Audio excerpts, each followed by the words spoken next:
Good day, everybody. I greet you in the wonderful name of Jesus Christ. And today we are reading out of Philippians 3, verse 12. What a well-known and powerful scripture. It's where Paul speaks and said, "It is not that I have already obtained it or already reached the goal. No, I keep pursuing it in the hope of taking hold of that for which the Messiah, Yeshua, took hold of me."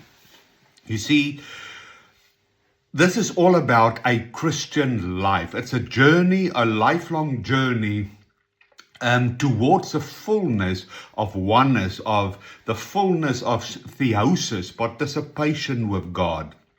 You see, Paul basically tells us that although he encountered the risen God, Christ Jesus, he has labored greatly for the gospel, and he has not yet the fullness of what God intends for him.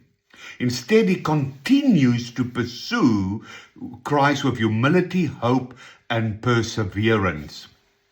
You see, this is not just a one-time encounter or one-time salvation. This is walking out your salvation. This is a journey that you and I are on that we need to pursue out of humility. But this humility is founded in love. It's founded in the knowledge and the understanding of whom Jesus Christ is.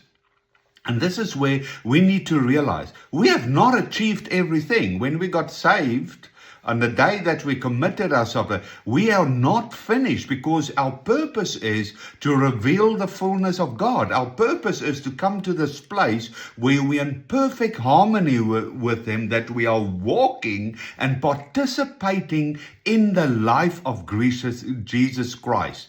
You see, this is so important, where Paul said, I have not obtained the fullness yet.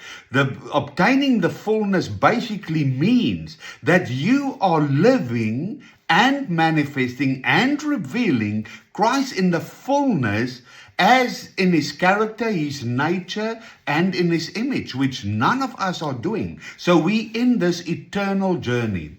When we get to the place where we think we've made it, I just need to sit back, that is when we are in absolute trouble. Here it is a great apostle, a great saint, Saint Paul, Apostle Paul. And he says he just keeps on day by day pursuing God. That is what we need to, because we need to take hold of what God planned for us. We need to walk in such obedience, and obedience moves God, and obedience keeps you in union, theosis with God. And that, my friends, I always say, comes out of a place of first love. Let's walk as Paul has walked, to obtain the fullness of the manifestation of Christ and His desires, His will in our lives. I bless you.